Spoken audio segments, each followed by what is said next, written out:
dire qu'ils ne mènent pas la vie dure, qu'ils ne manquent de rien pour combler leur faim. À quoi bon vouloir voler de ses propres ailes? Où pourraient-ils aller alors que dehors c'est l'hiver nucléaire?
Ben moi, j'ai grandi ici, sur la ferme en fait. J'avais 1 an quand ma famille a déménagé ici.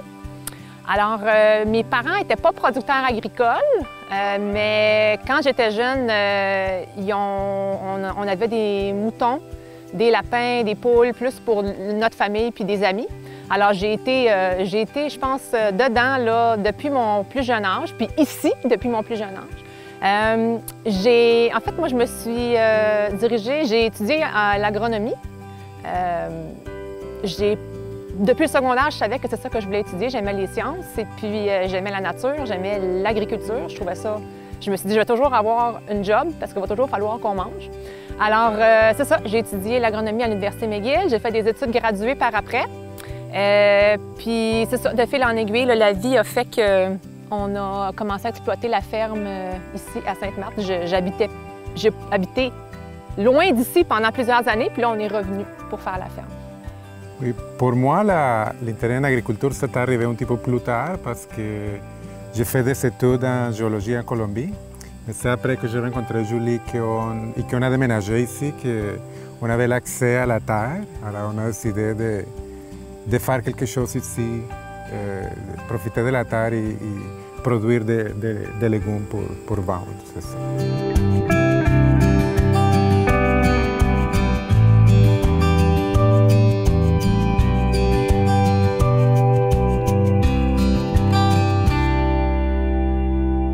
On a commencé la ferme en 2014, alors 2015, 16, 17, 18, on faisait toutes sortes de légumes parce qu'on allait au marché, Champêtre, à Hudson, à l'île Perrot, on vendait dans des supermarchés. Alors on avait des paniers 30, bio. Oui, des paniers aussi. Alors on avait comme 30 variétés de légumes.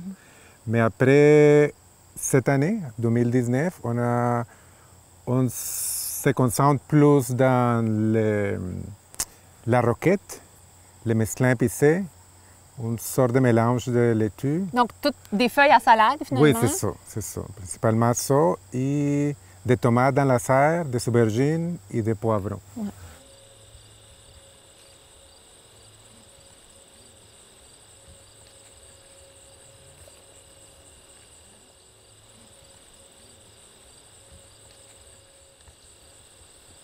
Alors, ici, on a 5 ou 6 variétés. Ça, c'est comme une mini laitue.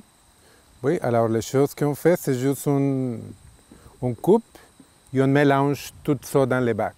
Oui, c'est tout mélangé et on les vend comme un mélange de laitue. Oui, ici on a la frisée verte, frisée rouge, différentes sortes rouges et vertes et une sorte de laitue romaine ici.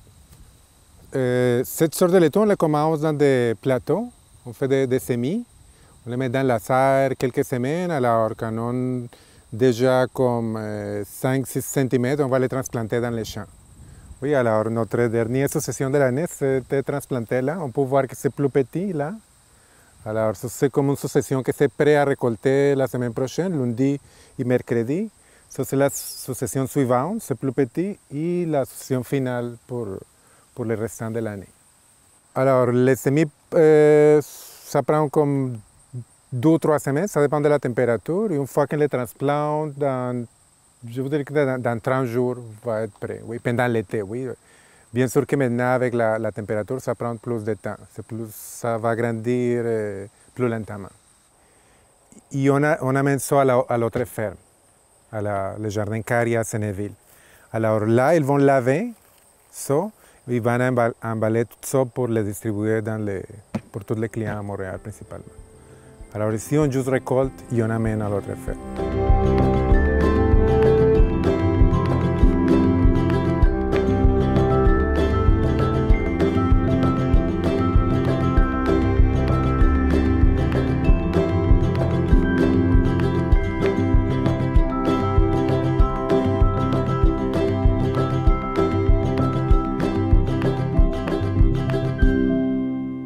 Bien, c'est ça, pendant les premières années de la ferme, on visait vraiment une mise en marché directe. Donc, on avait les paniers, on avait le marché champêtre, on vendait à travers la coop, c'est sûr, dans la région ici de Vaudreuil-Soulanges.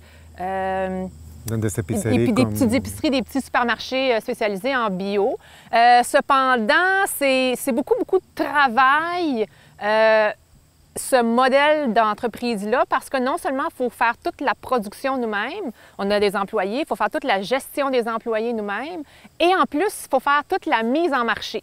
Donc, ça fait des journées qui sont vraiment très longues, là, des journées de 7 heures le matin à minuit le soir, pratiquement. Tu sais, on prend des repas puis des pauses là-dedans, mais quand même. Puis c'est ça, la rentabilité, c'est pas toujours évident non plus. Donc cette année, on a changé notre façon de faire. On s'est associé avec une autre ferme qui fait aussi du maraîchage biologique. Donc toute la mise en marché est faite par eux. Nous, on développe le plan de production selon leurs besoins avec eux. Et puis on produit et puis on va livrer ça chez eux. Et eux vendent beaucoup à des restaurateurs, des supermarchés aussi. Donc, il y a beaucoup de clients à Montréal, en ville. Principalement, c'est ça. Ouais. Nous, quand on était vraiment... quand on vendait nous-mêmes nos produits, on voulait vraiment mettre plus l'emphase sur une clientèle locale. Ici, là, Hudson, Saint-Lazare et le Perrot. Mais là, maintenant, nos produits vont à Montréal, pour la plupart. Oui, c'est pour ça qu'on a décidé cette année juste de se concentrer dans les roquettes, mesclant les salades. Oui, juste 5 ou 6 légumes qui sont comme plus productifs. Puis, en faisant moins aussi, on peut plus facilement développer une expertise parce qu'on en voit plus. On n'a pas, tu sais, 30 espèces de légumes qui poussent à la fois, là. Fait qu'on a plus de répétition, puis on a plus de quantité. Donc, ça permet vraiment de, tu sais, j'ai déjà entendu un de mes professeurs qui disait, vous savez, c'est pas facile d'être un producteur agricole parce que dans une carrière, on a environ 30, peut-être 40 run, tu sais, opportunité de faire ce qu'on fait. Parce qu'on a juste une fois par année l'opportunité de faire une saison de production complète. Fait que oui, tu t'améliores avec le temps, mais tu fais des erreurs, puis ça fait mal, ça coûte cher.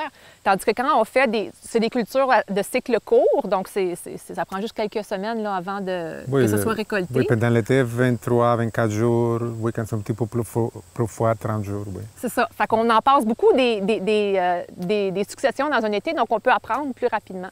Puis développer une expertise, puis être meilleur, sortir une meilleure qualité de produit. Ici, on avait dans ces 2 planches, on avait des aubergines qu'on a levées cette semaine. Et on a commencé à transplanter les mélanges de laitue.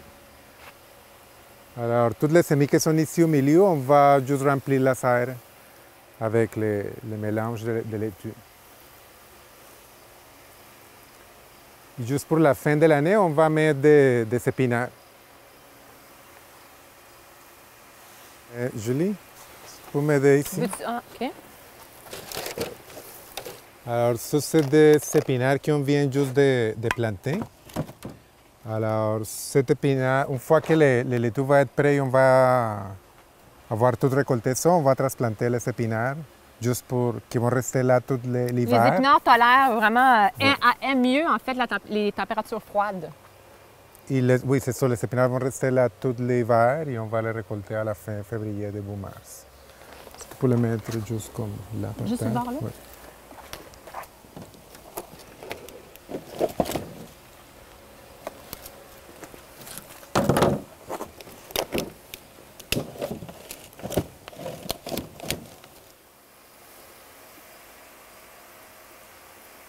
On peut commencer en mars, oui, dans la serre pour faire les semis. La serre est chauffée. Et on peut aller jusqu'à dans les champs fin novembre, mais dans la serre la première, deuxième semaine de décembre. Ça dépend toujours de la température. Mais avec la serre, on est capable d'aller un petit peu plus loin dans l'année. C'est ça.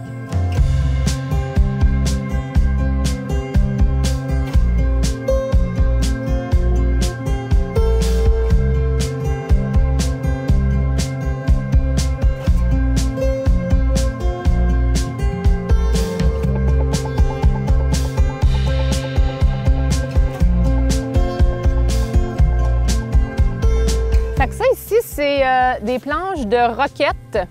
Notre roquette est connue pour être très piquante, comme il se doit. Elle a l'air très belle, mais c'est pas une culture qu'on va récolter finalement. C'est juste, on l'a laissé aller parce qu'on a déjà récolté une première fois. Donc, on fait une première coupe, qui est la coupe de meilleure qualité. C'est ça qu'on vend là, au restaurant. Puis après ça, on enlève les filets anti-insectes, comme on peut voir en arrière. Puis on la laisse aller jusqu'à temps qu'on soit prêt là, à planter autre chose ou planter des engrais verts. Normalement, pendant l'été, quand il fait plus chaud, plus tôt dans l'été, elle ne serait pas belle comme ça. Là, les insectes auraient fait plein de trous dedans, mais maintenant, ça a l'air super beau parce que justement, c'est ça, les populations d'insectes là, sont réduites à ce temps-ci de l'année. Me toca cosechar eso el fin de semana, ya están listas esas flores. Juste pour être vieux, c'est juste un petit peu plus de documents à remplir. Oui, une charge administrative. Oui, c'est ça, exactement. C'est sûr que nous, personnellement, on ne produirait pas d'une autre manière. Donc, c'est un peu une question théorique pour nous, là. C'est sûr qu'on est aussi sur des petites surfaces. On produit pour un marché de niche. Si on voulait faire de l'argent à faire du mesclun pour un marché conventionnel, vendre en gros, il faudrait qu'on ait une superficie beaucoup, beaucoup plus grande. Ça serait pas mal plus difficile de faire ça de manière biologique. On va peut-être voir tantôt, là, on utilise des filets pour exclure les insectes. Les filets sont très dispendieux, sont fragiles aussi. Donc, vu que tout notre travail est fait manuellement, on peut utiliser cette technique-là, mais si on était, mettons qu'on avait 5 hectares de mesclun, on ne pourrait pas là, utiliser des filets anti-insectes. Alors, c'est ça. Ce qui est différent pour nous, c'est qu'on n'utilise vraiment pas pratiquement pas là, de pesticides. On peut en utiliser, on a des pesticides qui sont autorisés en agriculture biologique. Il y en a peu, mais il y en a. Mais on a, parce qu'on est petit, ça nous tente vraiment pas. On utilise vraiment ça quand on n'a pas le choix, parce qu'on perdrait notre culture. Cette année, Max a appliqué une seule fois là, un produit contre certains insectes qui font des trous dans les feuilles. Donc, pour une verdure à salade, c'est pas fort voir quand il y a des trous, là. Mais les mauvaises herbes, c'est notre gros problème, là. Vous pouvez voir ici, on voit des belles laitues de couleur, mais on voit aussi beaucoup de mauvaises herbes. Ça, c'est une parcelle qui a déjà été récoltée. Oui, c'est ça. Alors, c'est ça. On a un seuil de tolérance qui est beaucoup plus élevé, je pense, que les producteurs en conventionnel. C'est pas juste une question de notre préférence, c'est une question de toute la gestion d'entreprise et la rentabilité qui va avec aussi.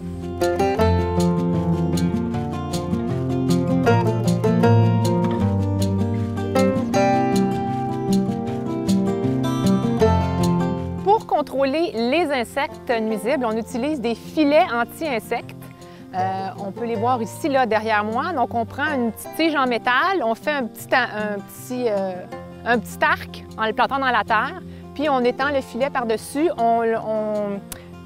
Le but, c'est vraiment d'exclure les insectes. Donc, on met le filet tout de suite après avoir planté, avant qu'il y ait des insectes qui soient rentrés, parce que si on a des insectes sur la terre ou sur les plantes, au moment de mettre le filet, on n'est pas plus avancé. Donc, le timing est important. Et puis là, on prend des pelletées de terre, puis on vient vraiment le sceller là, le plus possible, tout le tour, pour vraiment pas qu'il y ait d'insectes à l'intérieur de la planche. Ça nous permet là, finalement de rien avoir à faire jusqu'au moment où on veut venir récolter. On enlève le filet, on récolte, donc il n'y a absolument rien qui a été appliqué aux plantes. Cependant, c'est une méthode de contrôle des insectes qui est très dispendieuse. Ici, on voit là, un morceau de filet qui couvre 2 planches. Une planche, c'est 100 pieds par 2,5 pieds. Donc, ici, ça couvre 100 pieds par 5 pieds. Un rouleau de filet, de la qualité qu'on achète, qui est la plus fine, là, pour vraiment exclure tous les insectes, ça coûte environ 700 $ le rouleau. Et puis, ça nous permet de couvrir, comme ça, on en fait 3, finalement. Si le filet durait pendant 10 ans, ça serait extraordinaire, j'aurais pas de problème. Mais même si on y fait très attention, normalement, après 2 ans, là, vu que ça passe tout l'été dans le champ, ça doit être changé. Puis si on y fait moins attention ou qu'on a le malheur de perdre l'équilibre, de piler dedans ou peu importe, ça dure encore moins longtemps que ça. On peut voir ici, il y a des petits trous dans le filet. C'est pas idéal, évidemment. Si les insectes trouvent le trou, on n'a plus le contrôle qu'on voulait. Donc, on est capable d'acheter ces filets-là parce qu'on a des subventions du MAPAC. Au final, c'est de l'argent du gouvernement fédéral qui paie pour cette subvention-là. Il rembourse un grand pourcentage là, du coût de ces filets anti-insectes-là. Mais vous voyez, ce morceau-là de filet ici, ça vaut plus que 100 $. C'est plusieurs fois plus cher que d'appliquer des pesticides pour contrôler ces mêmes insectes-là, par exemple.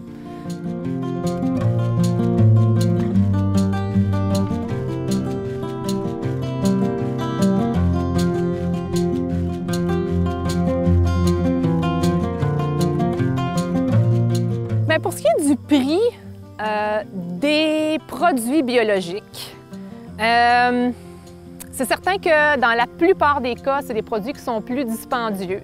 Mais comme tout dans la vie, il n'y a rien qui est simple. Okay? Une chose, c'est d'acheter des carottes biologiques qui viennent de la Californie au supermarché, qui sont produites essentiellement de la même manière que les carottes conventionnelles, donc sur des super grandes superficies par des fermes ultra spécialisées, avec de la main-d'œuvre étrangère qui, aux États-Unis, souvent est carrément illégale, donc qui n'est pas très bien traitée en général.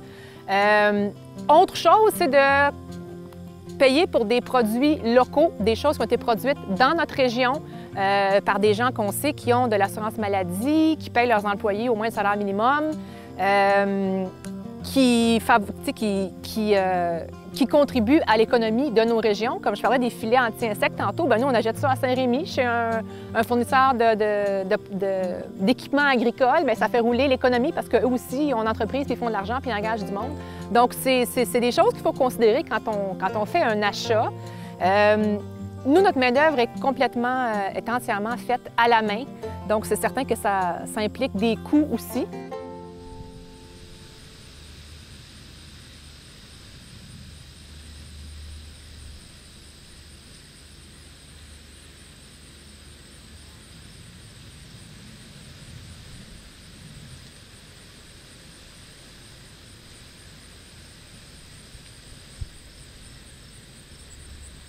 Les Canadiens, en général, on dépense à peu près 10 % de notre revenu pour s'alimenter. D'un autre côté, les producteurs agricoles reçoivent, dans le cas des aliments de masse qu'on achète, mettons, à l'épicerie, reçoivent une très petite proportion de l'argent que les consommateurs payent. Fait qu'à un moment donné, c'est ça, on ne peut pas tout avoir dans la vie, là. Si on veut que les producteurs vivent bien, si on veut que notre terre soit bien traitée, que l'agriculture soit faite d'une manière plus durable, mais on ne peut pas tout avoir. On ne peut pas avoir un produit qui a une qualité parfaite, qui est produit de façon équitable, de façon saine, de façon durable, puis pas payer pour. C'est une équation qui fonctionne juste pas.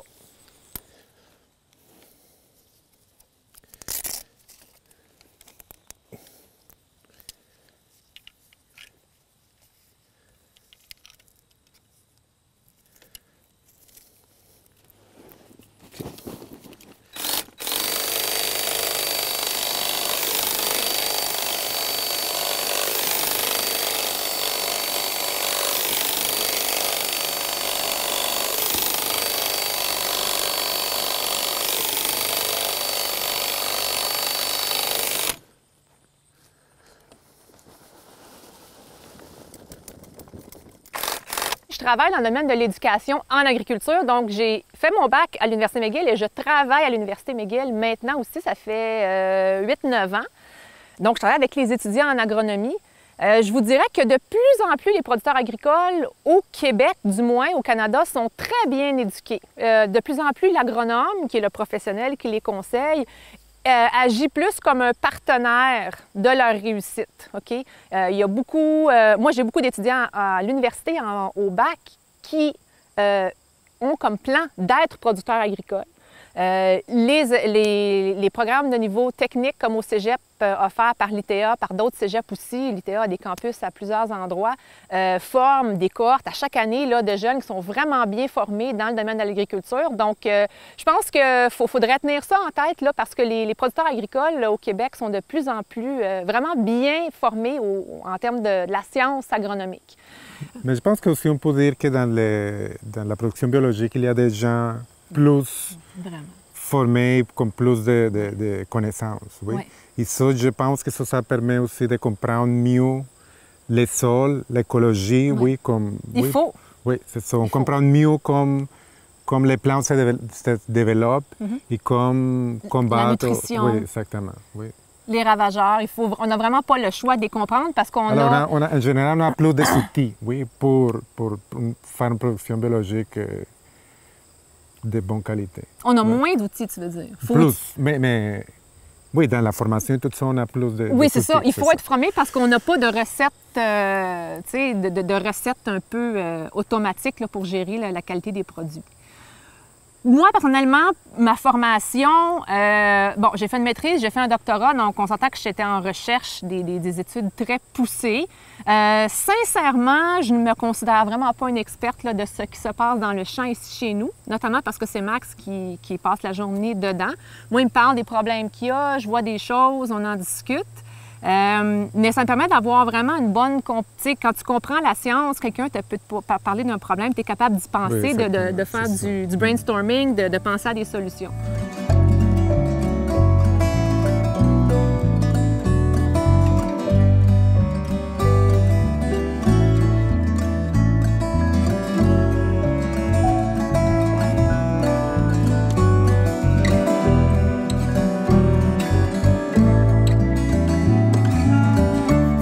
Alors, ici, sur cette partie-ci du champ, on a planté un engrais vert. C'est un mélange de pois fourragé et d'avoine. Alors, le pois, on peut voir ici, là, c'est lui ici. Puis l'avoine, c'est ce qui a l'air du gazon, finalement. C'est une céréale. On mélange les deux parce que ça vient vraiment... c'est un mélange qui est...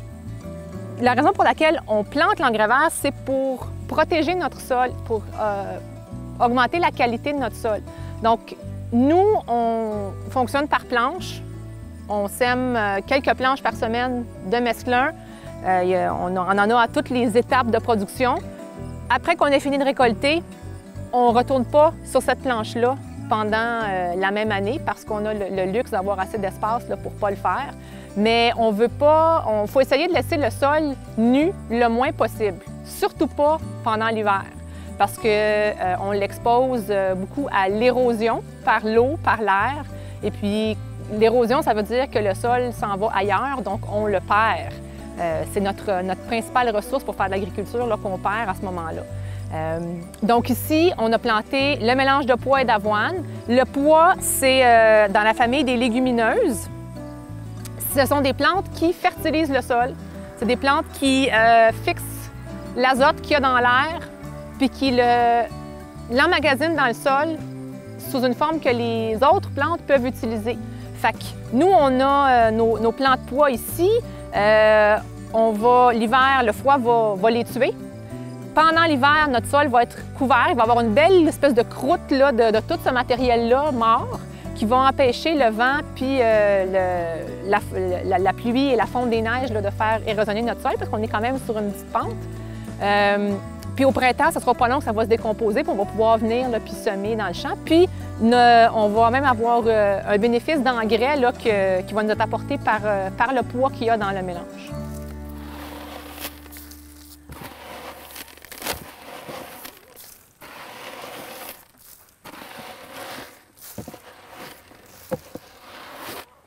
Ça pourrait...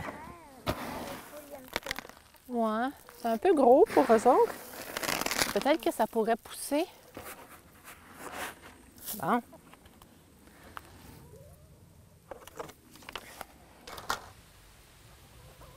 Pour le futur, je pense que comme la majorité des fermes, notre objectif, c'est d'augmenter notre rentabilité. Pour certaines personnes, ça implique essayer de réduire leurs coûts. Je ne pense pas que ce soit vraiment notre cas. Je pense que pour nous, ça passe vraiment par toujours essayer d'améliorer la mise en marché de nos produits.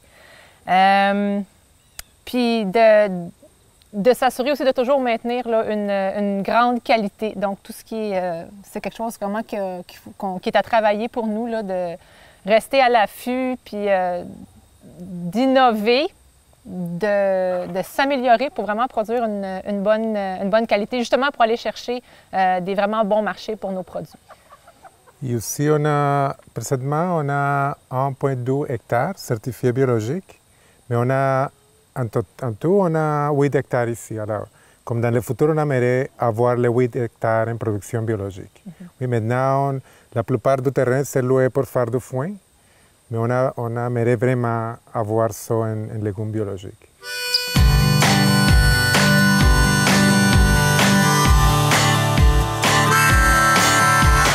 On pourrait dire qu'ils ne mènent pas la vie dure, qu'ils ne manquent de rien pour combler leur faim. À quoi bon vouloir voler de ses propres ailes? Où pourraient-ils aller?